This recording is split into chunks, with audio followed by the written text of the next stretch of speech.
tudo bem? Aqui é o professor Alexandre, eu venho tá dando essa disciplina para vocês, ministrando essa disciplina para vocês de informática aplicada. Nós vamos começar falando um pouco sobre esse histórico dos computadores. Não vou me aprofundar muito, que é só para vocês terem uma ideia básica, tá? E entender o funcionamento básico do computador, as partes internas dele, tá?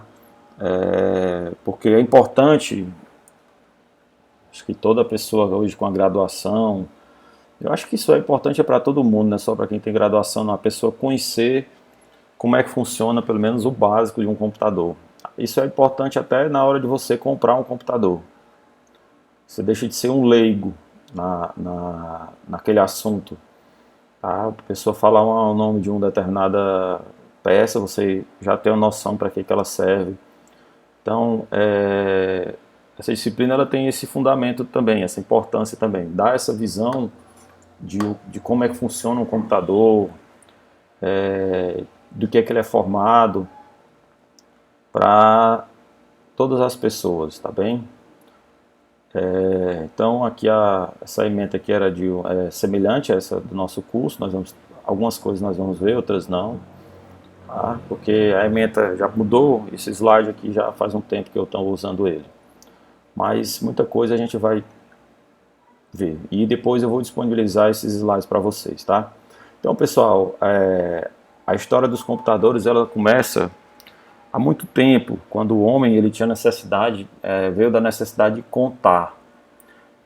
Antigamente os homens, quando ele não tinha noção de contar, dessa contagem dos números, o que é que ele fazia? Quando ele liberava as ovelhas do pasto, cada ovelha que ia saindo, ele colocava uma pedra dentro de um saco. E aí, quando essas ovelhas voltavam, cada ovelha que entrava, ele tirava uma pedra do saco, para ele poder fazer a contabilidade daquelas ovelhas que saíram, se voltaram todas. Se sobrasse alguma pedra dentro do saco, provavelmente alguma ovelha não estava ali, tinha se perdido, e aí ele ia em busca dela. Tá? Então, isso já era uma necessidade do homem de contar. E aí também o homem viu que os dedos das mãos também não eram suficientes para contar. Tá? E aí surgiu o ábaco, que é um primeiro instrumento de cálculo, possui uma moldura retangular, bastante antigo, tá? Mas ainda hoje algumas escolas ensinam crianças a utilizarem o ábaco para fazer contagem. Tá? Aqui alguns símbolos representando os números. Então, essa história da computação, pessoal, ela vem por conta dos números. O fundamento do computador são números. A computação em si ela é toda fundamentada na matemática, nas ciências exatas. Tá bem? E aí aqui tem um histórico desse cidadão aqui, Blaise Pascal.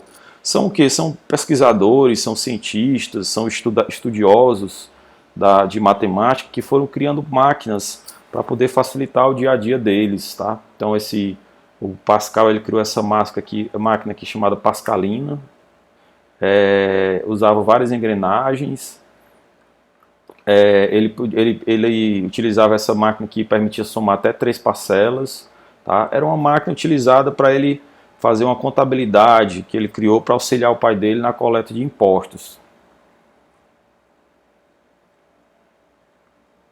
Era outro desenho dela. Aí esse cidadão aqui, o Leibniz, ele também criou uma outra máquina que efetuava cálculos também de multiplicação, divisão. E essa máquina, ela, na verdade, era um projeto de uma calculadora que hoje nós temos, e às vezes as pessoas não dão valor, né? Não sabem o quanto o homem estudou, o quanto o homem batalhou para chegar no projeto do que é hoje uma calculadora. Né? Tá? Então, esse aqui é a tataravó das calculadoras. Aí é o que ele diz, equivale à calculadora de bolso atualmente.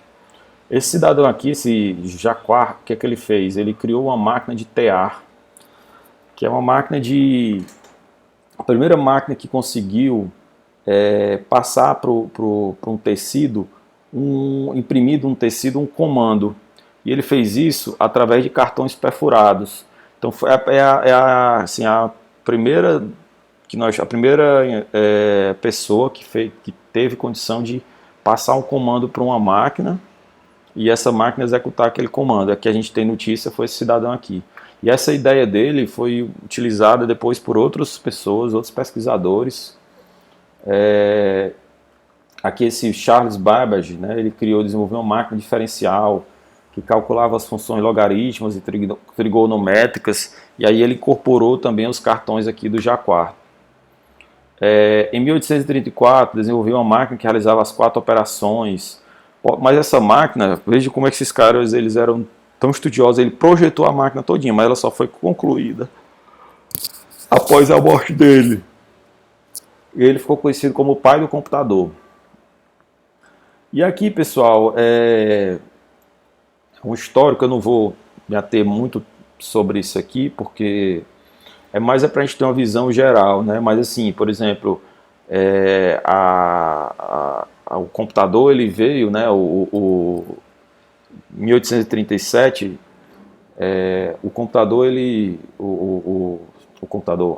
nós surgiu a comunicação à distância entre pessoas a longas distâncias, utilizando energia elétrica.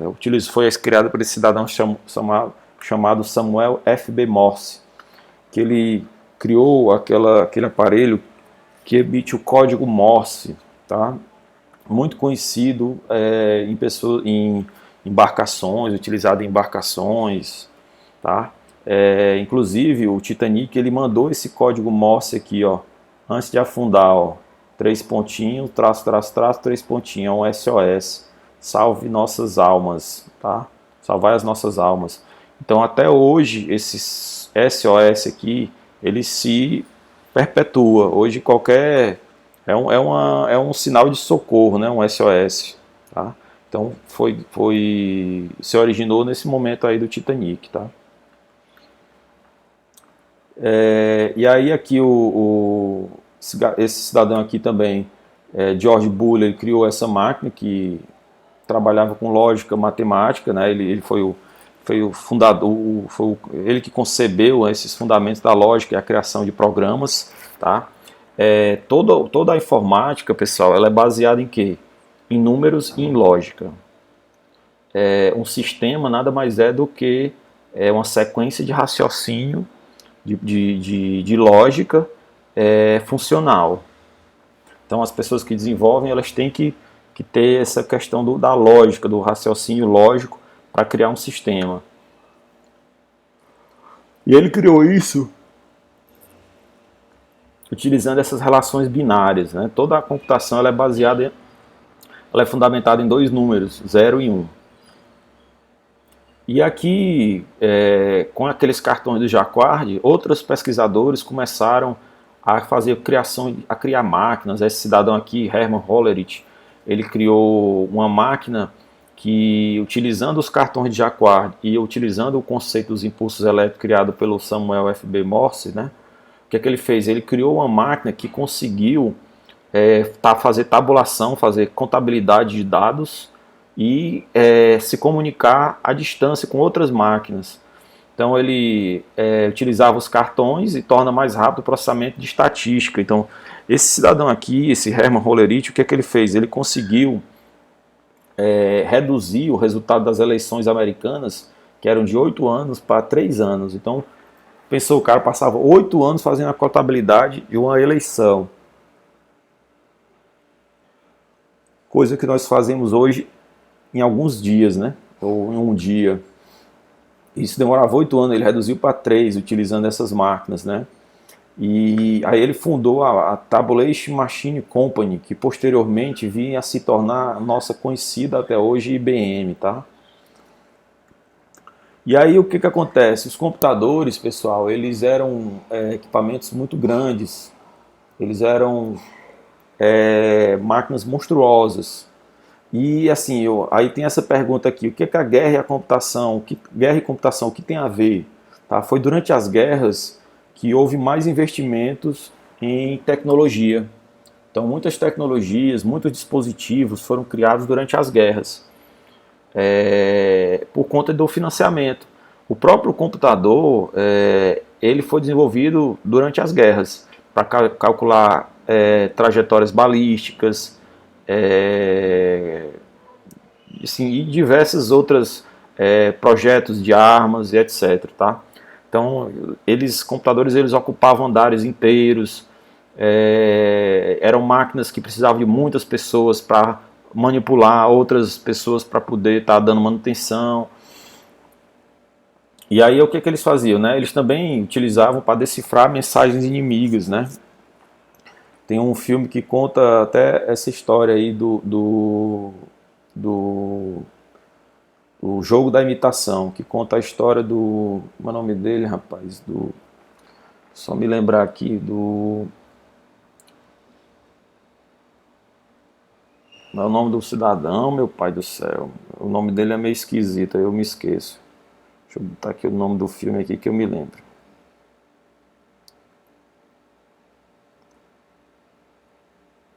O Alan Turing.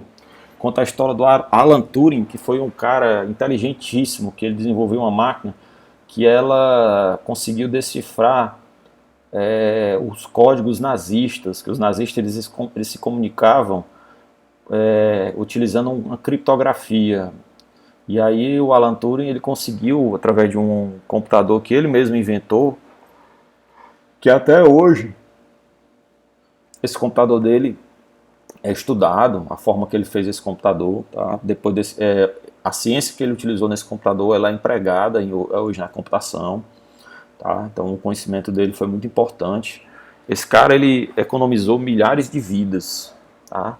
Por conta dessa máquina que ele desenvolveu. Aí é justamente o que vem falando esse slide aqui, ó. Antecipou o término da guerra em 2 anos e salvou milhões de pessoas. Então, você percebe o quanto a computação ela é importante, tá? Hoje em dia, se a gente for pensar como a nossa vida ficou mais confortável com o computador. Tem um lado benéfico, mas também tem um lado que não é positivo. Mas isso aí são as pessoas que manipulam também, né? Não é o computador em si, ele mesmo vai agir sozinho. Tem aqui um exemplo de um computador gigante, tá? E esses computadores, pessoal, funcionavam a válvulas, e essas válvulas, a cada operação que ele realizava, essas válvulas eram grandes, eles iam trocando, tá? E aí eles foram tentando substituir por relés, tá? Aqui o exemplo de uma válvula. E aí ele foi evoluindo, ó, esse aqui é o exemplo de um ENIAC, que tinha 30 metros e pesava 32 toneladas. A temperatura local onde essas pessoas trabalhavam chegava a 50 graus Celsius. Tinha 17.500 válvulas, realizava 5.000 operações por segundo. Então, assim, e utilizava também os cartões perfurados. Ó. Em 1952 foi aposentado. Então, daqui para frente, o que é o objetivo dos desenvolvedores de computadores? É fazer com que os dispositivos eles se miniaturizassem, né? Aí surgiu o transistor, tá? Que nada mais é do que um dispositivo que carrega a mesma função de um relé, só que muitos, né? Uma quantidade assim grande ele consegue incorporar diversos dispositivos minúsculos numa pequena peça. E aí os transistores, eles esquentavam menos, gastavam menos energia, as máquinas diminuíram muito de tamanho, porque as válvulas eram grandes, os transistores eram pequenos. E surgiram as primeiras linguagens de programação. Aí aqui já um computador já menor, o UNIVAC. Foi o primeiro que foi comercializado. Depois surgiu o transistor, ele se miniaturizou e surgiu os circuitos integrados. Esse aqui que vocês estão vendo aqui, tá? É um circuito integrado. Hoje o nosso processador nada mais é do que um circuito integrado. E nessa época surgiu sistemas operacionais, surgiu a multiprogramação, aplicações em tempo real e interação do homem com o computador. Nessa época aqui, aqui no início do meados dos anos 70, já se utilizavam algumas coisas que hoje que os computadores ainda hoje têm, só que mais modernos, tá? Disco magnético, ainda hoje as pessoas utilizam. A quarta geração, que já foi os microcomputadores, e aí chegou aqui essa foto aqui do Bill Gates, o Bill Gates com o Paul Allen, tá? Vou passando aqui porque é muito histórico, aqui não vale a pena a gente contar tudo isso aqui. Esse vídeo depois eu vou postar para vocês darem uma lida, dar uma assistida, tá?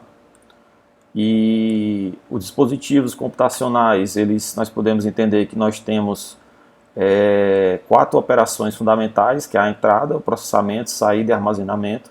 A entrada, entenda-se como o quê? Como dispositivo de entrada, o mouse, o teclado, uma webcam, um microfone, um scanner, tudo isso é um dispositivo de entrada. O processamento é o próprio processador. A saída nós podemos entender como uma caixa de som, que a gente escuta uma música, um fone de ouvido, dispositivo de saída, uma impressora, e tem muitos outros. A própria placa de rede do nosso computador, ela é um dispositivo de entrada e saída de informações. Dispositivo de armazenamento, hoje nós temos discos rígidos, nós temos pendrives, nós temos N formas de armazenamento, né, cartões, e assim, diversas formas de armazenamento de dados, né, HDs externos, discos rígidos externos e etc. E aí o que é que ele diz aqui? Que o sistema computacional é um conjunto de componentes integrados, tá? E isso é muito importante a gente entender que o computador ele é formado por um conjunto de peças que elas trabalham com cada uma fazendo uma função específica. É muito semelhante, pessoal, o computador ao corpo da gente, tá? A forma como o nosso corpo funciona é semelhante ao computador. E os computadores, eles como é que eu posso dizer para vocês? Por exemplo, o cérebro do computador entenda-se como processador. Então a gente vai ver ao longo dessas aulas como é que é muito semelhante. O computador ele retrata o funcionamento do corpo humano. Atualmente existe uma grande diversidade de computadores com grandes tamanhos, e aí nós podemos caracterizar esses computadores com primeira, segunda, terceira, quarta, quinta, e aí se perdeu essa questão da geração. Por quê? Porque as máquinas elas passaram a evoluir de forma tão rápida que hoje nós temos um smartphone que nada mais é do que um computador com a função também, digamos assim, de ligar, né? Interessante que o computador em si, ele já nasceu com essa função de você se comunicar à distância. E aí, com o tempo, com o surgimento da internet, isso se incorporou cada vez mais à nossa sociedade, e hoje nós temos os smartphones que fazem todo esse papel para nós, né? Hoje muita coisa que a gente utiliza no smartphone são funções trazidas do computador. E o smartphone ele tem, digamos assim, os mesmos tipos de semelhantes de peças que um computador tem. Ele tem um dispositivo de armazenamento, ele tem memória, ele tem processador, ele tem barramento para comunicar com os dispositivos, tá bom? Então, os computadores podem ser analógicos ou digitais. Hoje os que nós utilizamos são todos digitais. Alguns dispositivos ainda usam computadores analógicos. O próprio velocímetro de carro, velocímetro analógico, é um tipo de computador analógico. Os computadores eles podem ser de âmbito geral ou âmbito específico. O que é um computador de âmbito geral? É aquele computador que você, por exemplo, comprou ali numa loja e você pode utilizar ele para trabalhar como arquiteto, você pode utilizá-lo para trabalhar como professor, você pode utilizá-lo para... Quem faz a finalidade do computador é o usuário, mediante os programas que ele instala. E o computador para âmbito específico é aquele que é utilizado para fazer um exame, é aquele que é utilizado para operar uma máquina. Então esses são computadores em âmbito específico. Ao porte, nós temos supercomputadores, nós temos computadores de grande porte, que são os mainframes, nós temos os microcomputadores, Hoje em dia, nós temos esses nomes aí, eles se simplificaram nos computadores pessoais. Tá? Mini computador, estação de trabalho, hoje é tudo computador pessoal. Os mainframes eles são utilizados em sistemas bancários, são computadores bem caros, bem robustos, que conseguem fazer muitas operações simultaneamente. E aí eu pergunto, quais os tipos de computadores que você opera no seu dia a dia? Aí você pode lembrar, eu tenho um smartphone, você vai ao banco, você opera um caixa bancário. Então assim, para onde nós nos movemos hoje, tá? Se você liga um ar-condicionado, se você opera um micro-ondas, tudo aquilo ali tem um sistema embarcado naquele dispositivo. Então a computação hoje ela está presente praticamente em tudo que a gente utiliza, em relógios, na área de saúde, na área da educação. Então, assim, nós estamos hoje tendo aulas por conta da facilidade do computador, da comunicação, da internet. Então, sim, hoje em dia a tecnologia ela nos abraçou, né? Ela tomou conta do nosso cotidiano.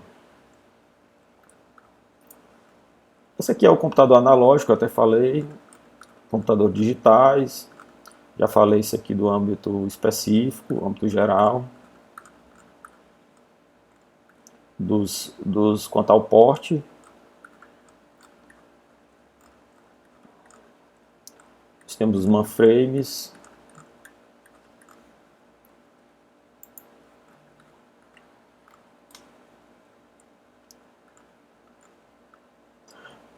Quando você vai a um banco, pessoal, quando você está operando um caixa bancário, aquele computador ali, geralmente ele é conhecido como terminal burro, que é um computador que ele não tem armazenamento próprio. Ele depende de um outro computador para funcionar. Às vezes, por exemplo, aqueles caixas de supermercado também são tipos de computadores que podem ser terminais burros. Por quê? Porque se você tiver um computador que não tem armazenamento, ele é menos propenso a dar problema. E aí ele fica se comunicando com o servidor através da rede. Tá? Quando ele inicializa, ele tem uma plaquinha de rede que ela consegue se conectar a um servidor remoto.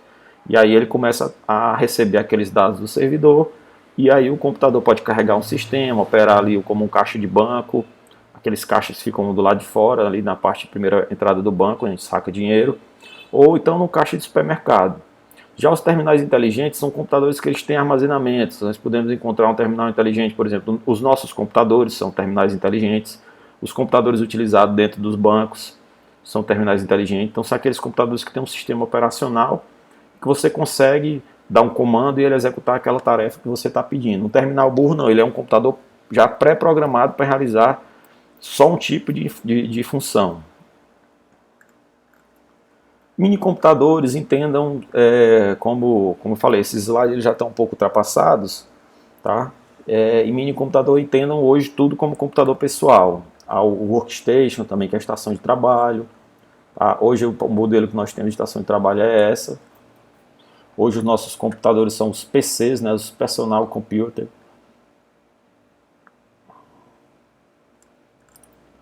E aí, eu vou querer que vocês respondam essas questões aqui. Eu vou criar lá uma atividade e aí você poder responder essas questões lá, tá bem? E aí surgiram os smartphones também. O 1947 já começou a pensar na hipótese do telefone sem fio. Pessoal, para vocês terem uma ideia, como é que funciona uma rede de telefonia? Como é que funciona um smartphone? O telefone ele funciona muito semelhante ao que nós utilizamos hoje como rede sem fio. Tá? Por exemplo, a internet hoje, você liga no WhatsApp, fala normalmente com uma pessoa como se estivesse falando pelo telefone. Por quê? Por causa da internet. Então o que aconteceu? As empresas foram criando redes de comunicação utilizando para telefonia, tá? E aí utilizando torres e antenas, e aí foram criando todo um aparato para isso aqui, tá? Para que surgisse a comunicação por telefone sem fio.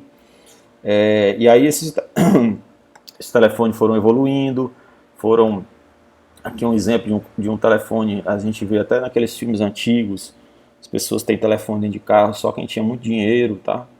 Então eram telefones grandes, bem pesados, é chamado de tijolão. E aí a segunda geração dos celulares, né, já surgiu nos anos 90, a gente só tinha mais, era aquelas mensagens de texto, tá? Não tinha acesso à internet. Então, assim, naquela época que apareceu essa questão do SMS, tá? Eu me lembro bem que tinha até alguns programas, alguns jogos, promoções que era via SMS, que as operadoras faziam, tá? E aí com os avanços surgiram as cores. Hoje em dia os aparelhos já têm assim milhares de cores em alta resolução, tá? Hoje, como é que ele diz aqui, 16 milhões de cores. E é esse tipo de aparelho que nós conhecemos aqui, tá? E aí eles começaram a enviar mensagem multimídia, acesso à internet. Então, assim, foi realmente um grande avanço. Com a possibilidade de visualizar imagens coloridas, não demorou nada que os celulares ganhassem recurso de mensagem multimídia, que são essas. Hoje em dia, por exemplo, você manda uma. Quando você manda um vídeo para alguém hoje, o que é aquilo ali? Aquilo ali é uma mensagem multimídia. Você está mandando, tá? Você manda um áudio, é uma mensagem multimídia. Você manda uma foto, é uma mensagem multimídia. E aí a internet também começou a operar nos celulares. Nós estamos vendo aí que já está se aproximando de chegar aos celulares até a rede 5G, que é uma rede que vai permitir que o nosso celular você consiga, onde você estiver, pela rede da operadora, assistir um filme. Então, assim, uma velocidade muito grande num único dispositivo. Então, realmente é algo revolucionário, tá? A utilização hoje dos dispositivos móveis com a internet.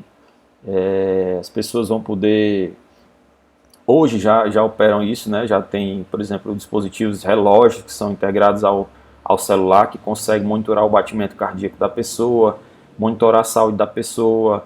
Então, já fornecendo uma ajuda, né? Para que no quesito saúde da nossa sociedade, tá bem? Então, esse é um fundamento a tecnologia ela é criada para nos beneficiar. O problema é que algumas pessoas mal intencionadas às vezes a utilizam para prejudicar alguém ou a própria sociedade, tá bem? Aqui também tem um vídeo falando da evolução dos celulares. Essa atividade eu não vou pedir para vocês fazerem não, porque ela é muito simples, tá? Eu vou querer que vocês respondam também essas questões aqui, que é o tipo de máquina inventada por Hermann Hollerith, tá? Que é o que a guerra e a computação tem a ver, com a contribuição de Alan Turing, que são esses dados aqui que tem no nosso slide, tá, pessoal? Deem uma lida, tá bem? Eu vou estar disponibilizando alguns materiais que vocês queiram até ler, ou se quiser ler, estudar alguma coisa mais, eu posso, posteriormente, vocês podem pedir lá no Google Classroom, que eu posso disponibilizar alguns outros links, quem quiser se aprofundar nesse assunto, conhecer um pouco mais. Eu estou só dando um panorama geral para a gente entender um pouco do básico, tá? E aí, posteriormente, a gente entra em outra aula, que é entendendo como é que funciona a parte interna do computador, tá bem? Então, estou parando por aqui, tá bom? Então, bons estudos aí e uma boa sorte para vocês.